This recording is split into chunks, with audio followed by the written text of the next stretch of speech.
After dodging my two nieces who were trying to push me into the pool but ended up falling in themselves, chaos ensued. Most of the other guests found it hilarious, but their moms, who were pretty drunk, freaked out. Since I wasn't dressed for swimming, I stepped away from the pool and let others rescue the kids. My intoxicated sisters and their husbands started yelling at everyone, including me, for spoiling their fun. They were also upset because the kids had dropped their parents' phones into the pool while filming the failed prank. One of my brothers-in-law tried to retrieve the phones from the pool, but his size made it impossible. No one else volunteered to help, probably because my sisters were still yelling and cursing. I reminded my sisters that it was their responsibility to watch their kids, and if anything happened, it was on them, not me. There were heated arguments, and my wife and I decided to leave, especially after another brother-in-law stumbled and fell face first onto the concrete. After we left, the party ended on a sour note. My drunk brother-in-law, who had fallen and injured his face while yelling at me, had to go to urgent care to get stitches. Since he was too intoxicated to drive, my dad had to take him, and he was not happy about it. Later that evening, my sister started a group text and said some really nasty things about my wife and me, calling me the Ardu, real winner, and their husbands added some hurtful comments too. My wife and I decided to block the four of them. My mom called me, upset about what was said, and my parents insisted that my sisters and brothers-in-law come over the next day, without their kids, to sort things out and establish some ground rules. The result was a half-hearted apology from the nieces. Thinking things were settled, I unblocked them that evening. However, I received a text from one of the brother-in-laws demanding payment for the $750 phones. I replied saying I wouldn't be paying and forwarded his message to my parents, stating that we were done with the nonsense and going no contact with my sisters and their spouses, refusing any future invitations if they would be present. I then blocked them again. This triggered a major confrontation. Dad called them and gave them a piece of his mind. Among other things, he told them that the grandkids were not welcome at their place indefinitely, since my mom often provided free babysitting, which shook them up. He also banned them from using the vacation house, a big deal since they frequently stayed there. My dad dropped a bombshell on my sisters and brothers-in-law. My wife and I actually owned the vacation house, not my parents. This news shocked them because both their families frequently used the place, even inviting friends for weekend getaways. It was unlike my parents to assert ownership like this, indicating they had reached their limit. For context, I never wanted my sisters to know about our ownership of the house. We bought it for my parents, who had always dreamed of having a mountain retreat. Keeping our ownership quiet was a way to avoid drama with my siblings. A couple of days later, my sisters and their husbands showed up unannounced at our place to apologize in person. However, we were out to dinner, so they left a note. One sister also called me at work, but I sent her to voicemail, as I was prepared to cut off contact with them. However, things took a turn for the worse. I recently discovered that my oldest sister and her husband, who have 3 kids, have been living beyond their means and are in financial trouble. To grasp the significance of this, you need to understand that my sisters believe our parents are wealthy and expect to inherit everything when they pass away. As a result, they haven't been concerned about money. It turns out my parents aren't wealthy at all, which puts my oldest sister in serious financial trouble. Her family has maxed out credit cards and is behind on car leases, with one vehicle on the verge of repossession. Despite bragging about a high income, she actually earns much less than claimed. She confessed all this to Mom on Tuesday because they need a loan. To make matters worse, for the past 3 years, instead of using the vacation house regularly as intended, my oldest sister has been secretly renting it out for extra cash. She's been making significant amounts, charging over $2,000 for weekends and at least $4,000 for a week. With her cut off from using the house, she's already had to cancel bookings, fearing they'll lose everything. My parents can't afford to lend them money, and my other sister, who was aware of the rental scheme, likely did the same thing. I once encountered strangers claiming to stay at the house with my sister's family, assuming they were friends. Now I realize she might have been renting it out too. My parents are stressed, especially Mom, who feels deeply betrayed. Dad is mostly angry about the situation. He's hurt and embarrassed that he can't help his daughter. He's made it clear that the sisters won't be using the vacation home anytime soon, as far as he's concerned. My parents filled me in on what was happening because they anticipated my sisters would approach me next. And they were right. On Thursday, my sisters showed up at our place again, this time without their husbands, and waited outside until I got home. I faced a tough choice. Either argue with them in public, risk a scene if I entered without them, or let them in. Reluctantly, I decided to let them in. I listened to their bogus story, with the older sister and the younger one backing her up, about why they urgently needed to use the mountain house again. They also claimed I was a lousy brother and should plan on paying for their kids' college tuition, because that's supposedly what family does. I let them finish their pitch, then called them out based on what my parents had told me. Things quickly spiraled downhill from there, with denial, tears, curses, and shouting. My ears were ringing for days afterward. After about an hour, they finally left. I took a shower and laid down, only to find out from my wife that she had to block more phone numbers because my sisters were bombarding us with calls from new ones. The very next day, my parents informed me they were washing their hands of managing the vacation home. Essentially, they passed the responsibility onto me and said it was my problem from now on. Fed up with everything, I drove up to the vacation house and padlocked the entrance gate shut with a heavy-duty chain and lock. I'm the only one with a key, and I thought this would be enough to keep my siblings away, as they'd struggle to hike the 400 yards uphill to the house. I also took several additional security measures to safeguard the property. I reset all the door keypads, installed security cameras overlooking the valley, and added a heavy-duty lockout for the water shutoff and drain valve. I only confided in my wife about locking off the water supply, and we're the only ones with the keys.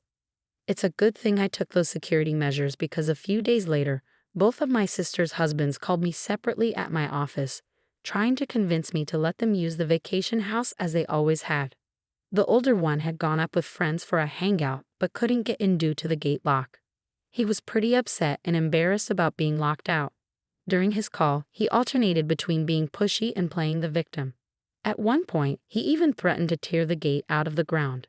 He also admitted they had been renting out the house to friends and claimed they needed the money. He accused me of ruining their business and demanded I refund their guests' money. The other brother-in-law seemed more like he was being forced to call by my sister. He didn't put up much of a fight when I told him they couldn't use the house anymore. I made it clear to both of them that they were not welcome to use the property again and not to ask again. To ensure they wouldn't try anything sneaky with the house, I hired someone to manage and oversee it. He has access to the camera feeds and conducts regular checks on the property. Additionally, he installed a camera near the entrance of the private road leading to the house, which takes still shots whenever a vehicle passes by. He sends these photos to everyone once or twice a week. As for my sisters and brothers-in-law, it seems like things were tense and strained at this time. My parents informed me that my oldest sister and her husband are making significant changes due to their financial situation. They're getting out of their SUV and big truck leases and selling off their jet skis and other unnecessary possessions. This adjustment will be tough for my sister, who often brags and values material possessions. Similarly, my brother-in-law's identity is closely tied to his truck, to the point where he even has a tattoo of the truck company's logo. This difference in priorities has always kept us from being close. Then things took a drastic turn when my two brothers-in-law made a decision that had severe consequences for them and my sisters. They broke into my vacation home and were subsequently arrested. They faced charges of breaking and entering, destruction of property, and communicating threats, all serious offenses.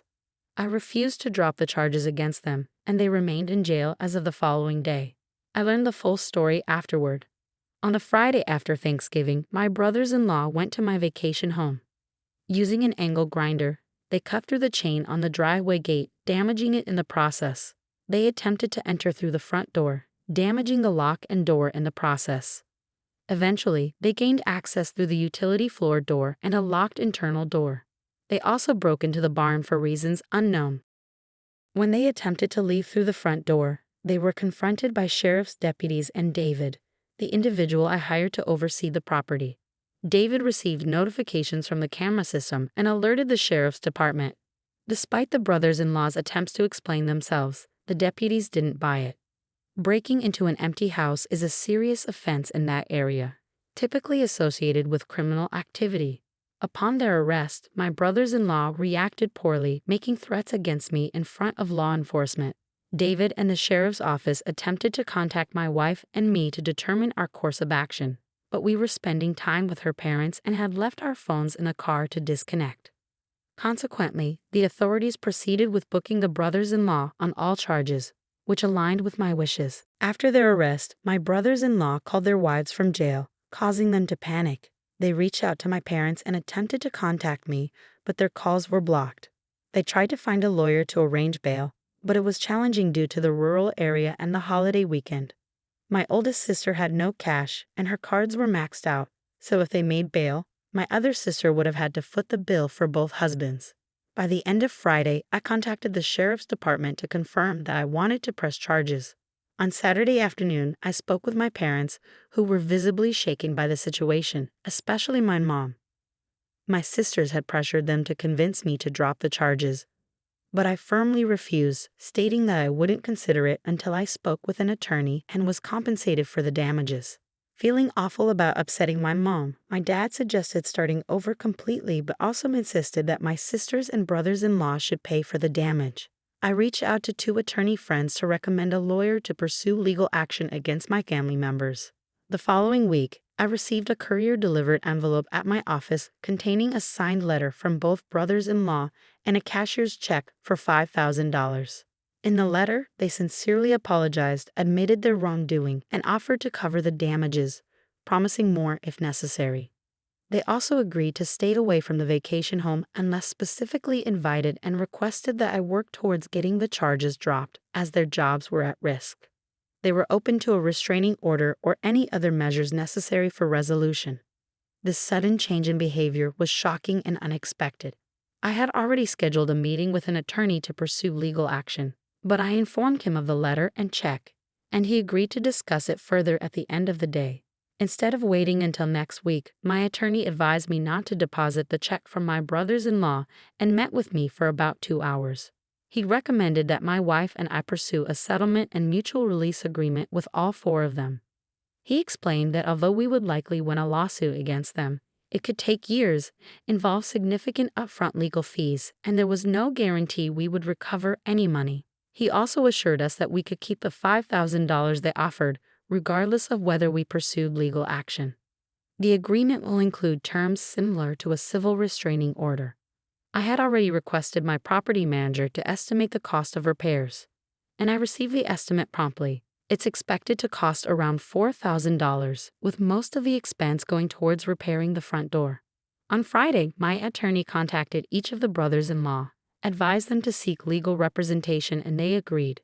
The middle brother-in-law explained they could only afford to pay for damages or a lawyer, not both. They believed hiring a lawyer wouldn't make a difference, given they had no defense for their actions. Their main concern was getting the charges dropped. My attorney also reached out to the district attorney's office to discuss dismissing the charges, but hasn't spoken to them yet. He believes they will likely dismiss the charges because the brothers-in-law are willing to pay for damages and have no prior criminal record. However, he advised me to be prepared to personally request dismissal if necessary. He also recommended maintaining no contact with my sisters and brothers-in-law, especially for the next 6 months, and emphasized the importance of adhering to the terms of the agreement in future interactions with them. It seems my brothers-in-law's change of heart stems from realizing the potential consequences, including legal fees, fines, and even the possibility of jail time, as well as the risk to one brother-in-law's security clearance. This settlement is their last-ditch effort to salvage their normal lives. On a personal note, receiving a written apology from them was unexpectedly significant for me. It marked a moment of closure I hadn't anticipated. It seems that the written apology from my brothers-in-law holds significant meaning for me, more so than the monetary compensation. Nonetheless, I'm grateful for the money, even though I suspect it came from my middle sister and her husband, as the cashier's check is from his company's credit union. Last week, I met with my attorney to finalize the agreement. We made a few minor adjustments, and he sent it to my sisters and brothers-in-law, including a provision that they cover my legal fees, which amounted to about $3,000. They weren't thrilled about it and attempted to negotiate, but my attorney stood firm, stating it was non-negotiable. He made it clear that if they didn't agree, we proceed with legal action against them. Additionally, he informed them that I would push hard with the DA's office to prosecute every charge. In the end, they agreed to the terms and signed the agreement, albeit in a tense atmosphere. The middle brother-in-law seemed to take charge and even threatened to walk away from the deal if my sisters didn't cooperate. They provided another cashier's check for $2,500, claiming it was all they could afford. Although it wasn't a full amount, we accepted it as final payment. According to my attorney, the signing was cold and curt, but they managed to keep it together long enough to finalize the agreement and leave without causing a scene. Yesterday, I visited the vacation house to assess the damage, which only fueled my anger further. The vandalism felt utterly senseless, and in the heat of the moment, I was ready to cover the repair costs and seek vengeance. However, after lunch, I visited the DA's office. Despite the initial wait, I met with the assistant DA, who informed me that since I didn't want to prosecute and the brothers-in-law had paid for damages, they were willing to drop all charges except for trespassing, which would be considered a Class 2 misdemeanor. The brothers-in-law would plead guilty and face whatever fine the judge deems appropriate. It's clear that any resistance from my brothers-in-law during their arrest would have significantly impacted the outcome. I've been advised that any further trouble from them, even a minor offense, could result in serious consequences. I made sure to express my gratitude to the sheriff's office for their prompt response, although I couldn't personally thank the deputies. I also attempted to reach David, the property manager, to express my appreciation, but was unsuccessful. Regarding the agreement, it includes a no-contact clause, stipulating that neither party can approach the other without prior agreement or legal representation present. They are allowed to keep the proceeds from renting the vacation house, though any tax implications will be their responsibility. Additionally, we release each other from any further liabilities up to the present moment. These are the main points of the agreement, and my wife and I will sign it later today. While I won't be able to discuss the details further, I can provide some general information about the situation.